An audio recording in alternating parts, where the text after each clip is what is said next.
There's two reasons why you're listening to this today. One, you know me and support me. Two, you're a nosy old shy. Either way, I'm happy to have you. You're listening to episode 12 of the Unedited podcast. Do you think you can handle it? Do you think you could? Do you think you could handle it? Do you think you could? Hello, and thank you very much for joining me here today. I have finally came back on to the pod, and I'm really happy to be here. Although I'm back, I'm very different. I'm a different person than what I was the last time I recorded an episode, and that is because I am now going through a bereavement, and already that is awkward. Already you're probably like, here, knock that off. And it's probably because you're a grief dodger. And like most of us, everybody tends to be a grief dodger or have grief dodging tendencies. So you're probably wondering, what is a grief dodger? Well, I have a little joke with my friend. If you have listened to any of these podcasts before, you'll know he's a returning guest, Michael Stafford, aka the chapter coach. And I slag him and I call him the grief dodger, because he hates it and he openly says that he does not like to be around grief. He just doesn't like it. He finds it really uncomfortable, awkward. He doesn't really know what to say. In actual fact, he's quite a brilliant friend to have at any stage of your life. And in particular, this one, he's very supportive and he grants you the space that you need. However, I totally get what he's saying, because I've noticed even now going through this recent bereavement that people don't know what to do. They don't know what to say to you.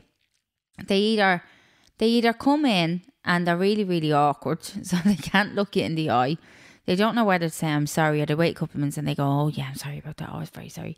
And it's lovely because I know how hard it is and how awkward it is and how uncomfortable it is. So for anybody that does manage to overcome that and still give their condolences, it's really greatly appreciated. But that's the thing, it's greatly appreciated. So remember that the next time you get awkward about saying to somebody sorry for your loss, remember it's greatly appreciated.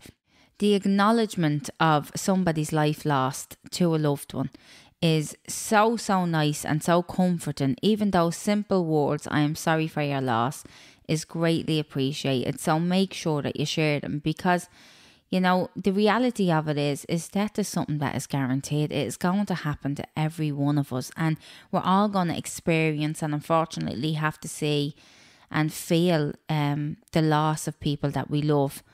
And for that to be acknowledged and to receive that sympathy and empathy is all that really people can offer you. And it's just so lovely to get that back. So never be afraid to share your condolences for another person. It's like if somebody was to have a baby, you'd never not congratulate them.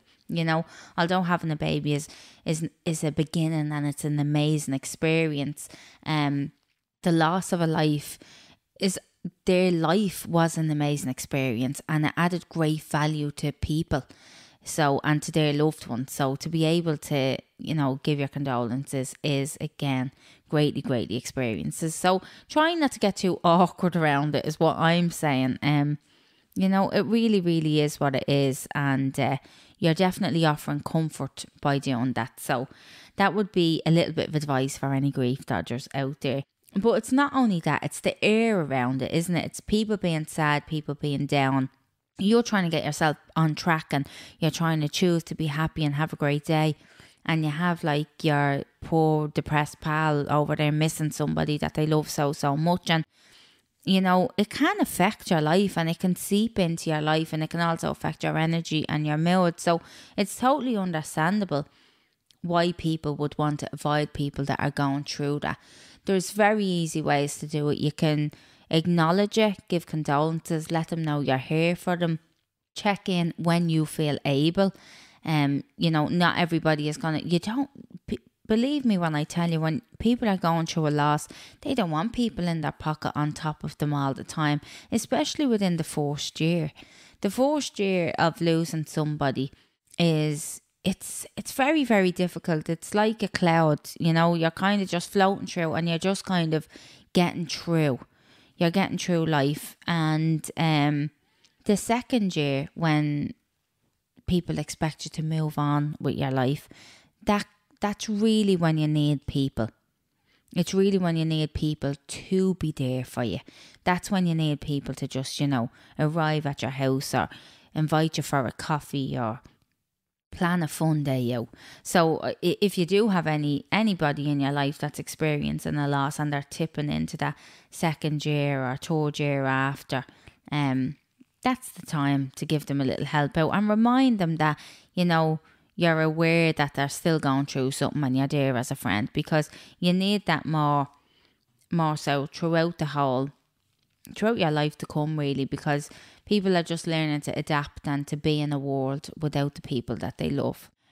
Now that brings me on to processing. So processing a loss. So this time it's crazy when I explain the differences between all of these losses. So usually people, or I have said even in the past, and you'll hear it said a lot, it said time is a great healer. So yeah, well no, it's not. People heal, and so time doesn't heal, people heal, and that's what I've came to believe.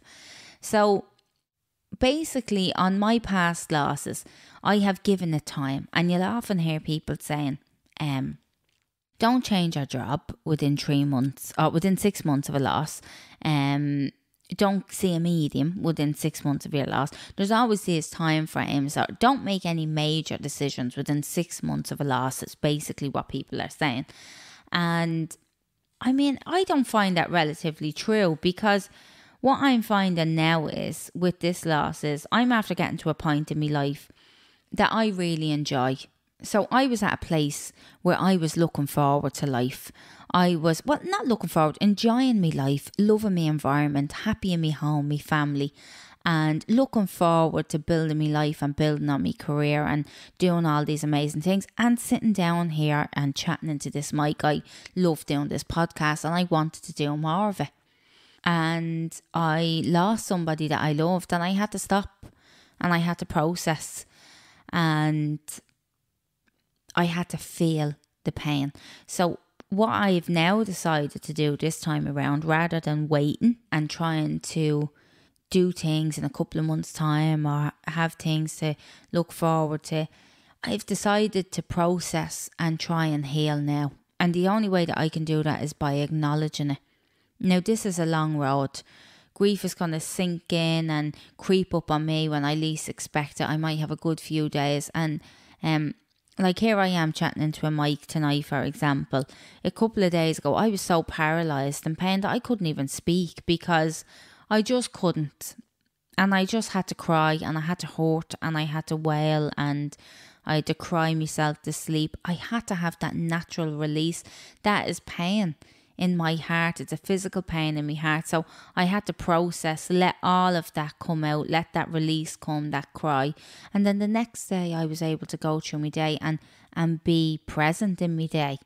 Now, I'm not saying that that's the case for every single loss, because like I said, this is my third loss and I'm very aware of everything. I've learned to identify with all of those pains. So by no means is there any pressure to, I'm saying, oh right, this is the secret and this is how it works. It isn't. This is just what I'm finding as I move along through my life, as I move along through these experiences. And I'm just sharing them here today in the hope that it might identify or relate with somebody, and it might help you through maybe an element of some of your loss, or you might be a better asset to somebody else that's going through a loss. So this is not a handbook of how to survive after. What's it? Do you believe in life after love? I don't know. Anyway, it's not a guide as in how to get through grief. It's just an insight into what I'm finding and what I'm choosing to do. So I really do hope it helps. But yeah, that's what I'm feeling. I'm feeling like accepting all of those emotions and being aware of them, acknowledging them, and allowing myself to go through them now is going to help me. It's not going to help me as in long term. It's going to help me now. It's going to help me still be able to enjoy my life. It's still be able to be present in experiences and like I see life as in a lot of light and shade, because that's how it has been for me for the last couple of years. There has been a huge amount of light and shade. You know, something incredible happens, then I'm met with something horrendous, like a family member getting sick or something has happened. I've experienced a lot in the last couple of years, and all throughout, actually, I've experienced a lot all throughout my 20s, you know, all to do with loss and trauma and family and all of that stuff. And it's been a lot of light and shade. And I kind of feel now, looking at it as a whole, I think life is that. It is light and shade. And some of it is so amazing and so incredible. And some of it is really horrific and sad and hard. And, you know, but after each thing or situation that I have overcame, I have gotten more awareness, which has given me more tools to get through, to enjoy life. It's not necessarily that I've gotten stronger. I suppose in a way, yes, I have gotten stronger, but it's just that I know more. I have more awareness. I have more knowledge. And it's just incredible having an understanding, because it really, really is helping me through this process. Like, this time around, I'm going through something that's not just my loss. It's I have to witness my ma's loss, and that's really, really hard. It's really difficult, because I've never witnessed or had anything like this in my family before, because they were each other's great loves, you know. He was the love of her life and she was the love of his. And it's like when you watch like a movie, it's like when you watch a movie like Pearl Harbor or something. That's the only heart-wrenching one that I can think of at the minute. And you're watching this great love story, and you're watching it end when two people didn't want it to. And then on top of that, these two people are two people that you love, you know, that you love more than anything. And it's really, really hard. So what am I left with though? You know, here I am, I'm still here. My soul is still like in this body having this earthly experience. So what am I left with, you know, and how do I help?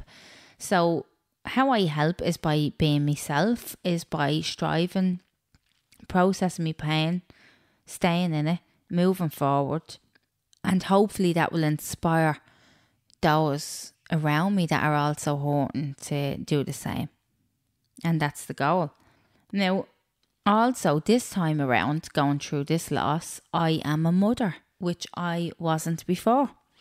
So now I have a responsibility to basically set an example, to also teach my child what these emotions are and what this pain is, because she just lost her only grandpa.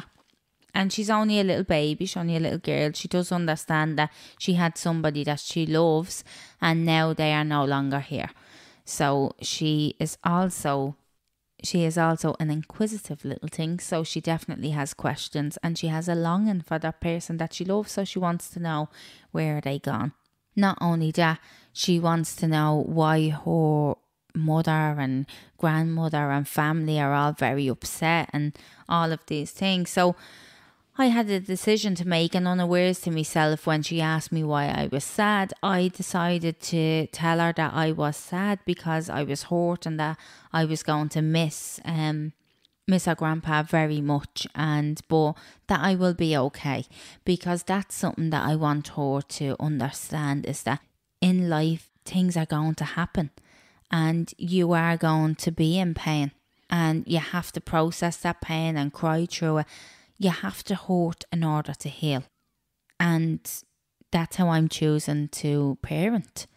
I've decided to be open and honest with, my 2-year-old, because we just don't know. So, you know, you just never ever know what is going to happen. So I want to just spread awareness and spread knowledge and an understanding, and hope that giving them tools or wisdom or whatever it is that you want to call it will help, and that voice will resonate in other people's and me child's head whenever they come across hard times, and that they understand. Yeah, so that's how I'm choosing to parent. And I suppose everything is a choice, you know. Every single thing in life is a choice. Like I've said before, Choosing to get up out of bed in the morning is a choice. Choosing what side of the bed you get up out of in the morning is a choice. The choice to be happy or sad, the choice to feel happy or sad is ultimately yours. Now, it's not, for me, it's not as simple as being, oh, I'm going to decide to be happy today. It doesn't work like that. Being happy is the equivalent of millions of different things. It's like brain trickery. You know, you need to trick your brain into being happy. So basically, it could be the little joys in life, like whatever makes you feel good. You might wake up in the morning and you might like to have a hot or a cold shower. You might like to use a certain sort of shower gel. Like I love, this is not an ad, but I love the Rituals foam, you know, and every now and again I'll get a bottle of that, and I love that, and it feels amazing on my skin and it smells incredible, and that's like a little joy, you know. I have a little pep in my step. I'm washing myself with good gear and, you know, loving life. That's a choice. I made a choice to purchase that item for myself to make myself feel good. I knew it would make me smile. I'd feel fresh, I'd feel nourished, I'd feel loved. Bit of self-love. So I made that small choice. Like, chatting to someone the other day, I went to this amazing event that I'll tell you about in a second, and she loves to make her sandwiches into triangles, and that's her little joy. She feels like it's a real treat. Our little triangle sandwiches, she feels like she's nurtured herself, she's feeding herself the good stuff, she's having a ball. That's how she likes to eat it. She's going gourmet, she's cutting them in triangles, loving life. That's her little joy. So you're making all of these small little decisions for yourself. You're being kind to yourself, being nice to yourself, you're giving yourself little treats. Ultimately, all of those little things is going to equal what you've been happy. It's like anything, you know, strip back the basics, start with the small stuff. And especially when you're going through a loss, that's where you need to go back to, is the simplest things in life. Like, everybody keeps asking me at the moment, oh, how's your ma getting on? And I'm like, well, she's getting up in the morning, you know, that's a positive. She's choosing to get out of the bed, she's choosing to have a wash, she's choosing to move. That alone is an incredible achievement considering the pain that she's suffering. So, but that's it, isn't it? You just start off there. And like, I would imagine that action of waking up, that opening your eyes, because I know too well it's tough. And I'd say it's so much tougher for her, but that small action of opening your eyelids hurts so much. But she chooses to do it. You know, we choose to do it because you're choosing to live. And each time you do that, it gets a little bit easier. It gets a little bit lighter. So I suppose bringing it back all the time, just start small and begin to move, and eventually you will get there. Now, you might listen to things like this or hear people saying, oh, choose to be happy, and, you know, all of those things. And like, it's not a whole choose to be happy as a whole. Sometimes what can happen is, like, walking around all day, it's not humanly possible to be happy all day, every day. All the different emotions that you have to go through, anger, pain, hurt, crying, laughing, yawning, all of these things are all normal. Being tired, fatigued, all of them they happen to us all. That's how our bodies work. The choice that you have is choosing whether or not the emotion controls an element of your life or determines an element of your life. That's the choice. It's identifying, understanding the emotion, why you're feeling it, and making sure that it doesn't transpire or spiral into something else. So being in control of that. And the only way that you can be in control of that is by understanding it, is by acknowledging it, and it's by processing all of those feelings. So this week I ended up at an event, and oh my God, what an event it was. And I'm so grateful for it. I can't tell you how grateful I am. So it was really, really interesting. A couple of weeks ago, I said to Michael that I'd love to go on an event. I was after seeing this retreat, and it was all based around grief. It was like a grief retreat, basically. And it was for 2 days, and I said, oh, I'd love to do that. Go off to the country with a load of random people that I do not know, open myself up to, you know, experiencing other people and sharing this whole common denominator and doing loads of things that I like to do, like hiking. I don't particularly like sea swimming, but I love the feeling after it. So I suppose, yeah, sea swimming, yoga, sound baths, meditation, Reiki, all that stuff that I love. And I was like, yeah, I'm definitely going to do that. But I was very well aware that I wouldn't really want to sit with myself for that length of time. It might be a bit too much for me at the moment because I have a lot to process. So I said I'd love even a little half day retreat. And he said, oh, I found a little half day, like meditation day. Why don't we book this? So he books this, and Sunday we end up at this retreat. We walk in, amazing feeling, small group of people, all incredible. And we sit down, they tell us it's all based on grief. So I'm sitting there thinking, this grief dodger is after booking me on a grief retreat 2 weeks after I've just lost somebody. I was like, is he having me on? I turned and looked at him, he's like, I'm sorry, I didn't know. Anyway, oh my God, were we at the perfect place at the perfect time. It was amazing. 2 girls ran the event, Amy and Elaine. Amy is a music teacher and she done a lot of like sound therapy, I suppose. So she's now implementing holistic treatments into our music teaching. So she done loads of like musical exercises with us, and it was all about like clearing your throat chakra. Now, I mean, that's amazing because I've wanted to get onto this podcast for quite a while now, and I go to this event on Sunday and we do all this clearance of your throat chakra, and here I am tonight. I couldn't get onto this mic quick enough, you know, and I do believe that all of that therapy really helped me get here tonight. Not only that, now this is not a proven thing, but it is quite coincidental, or is it? You know, this one is amazing. So basically, Michael sitting there along with me clearing his throat chakra, and not only Michael lost his taste and smell 2 years ago to COVID, and it's been a really difficult battle, you know, and props to him. My God, he's amazing. But he can't taste anything. And we were sitting there, and after doing all these exercises, we had a bit of chocolate, and Michael could taste the chocolate. I swear he could taste the chocolate. I nearly sobbed. I couldn't believe he could taste the chocolate. Now, it was mint chocolate, so he was able to taste that. We gave him a little bit of orange chocolate then. He couldn't really taste that one, and he managed to smell one of the aisles. So it was just incredible. So believe what you like, but it was deadly, I must say. So that was Amy's part. Elaine brought in the angels, Reiki. It was beautiful. It was so comfortable and nourishing. We released, we let go. We had beautiful Reiki at the end. It was from 10 to 2. I'd highly recommend that, actually. It was amazing. And it was just perfect. It was perfect to just surrender yourself to the experience and just let go. It was really was the greatest place to be for us that day. And I'm so grateful for it. And see, that's the thing. This is the thing with grief. Like, you know, it doesn't have to be an awkward thing. It doesn't have to be, you know, an uncomfortable experience. It is a part of life. And the more you're around people that understand it and open up about, like, I'm saying open up about it and talk about it. I'm just saying, like, you know, relate and acknowledge. I'm not saying you have to sit there and talk about everything and the whole details of it and stuff, because you don't really want to go through it all the time.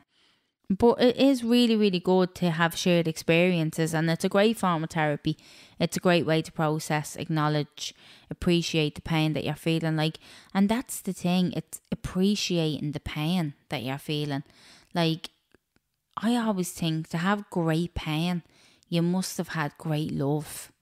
And your pain is an acknowledgement of the love that you had. So what gets me through sometimes is when I'm feeling that pain, that it's just a reminder of how much love there was within that relationship. And you can't not give gratitude for it. So I'm going to finish up with Nanny Mantra. This one is really great, and it's very fitting for the podcast today. So it's from Elaine from K-Therapy Ireland. That is the girl that ran the event with Amy on Sunday. I will tag them in on Instagram. So you can follow me on Jessica Mould Unedited if you are not already. So this one is from her mum. So she wrote, as Mammy used to say, don't put off for tomorrow what you can do today.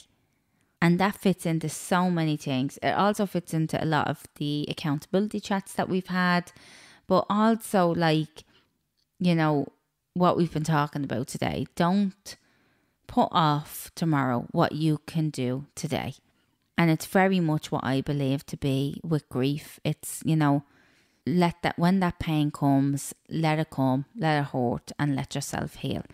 I really, really hope that this podcast helped somebody today. Thank you so much for listening. And I will be here again next week if you're nosy enough. Do you think you can handle it? Do you think you could? Do you think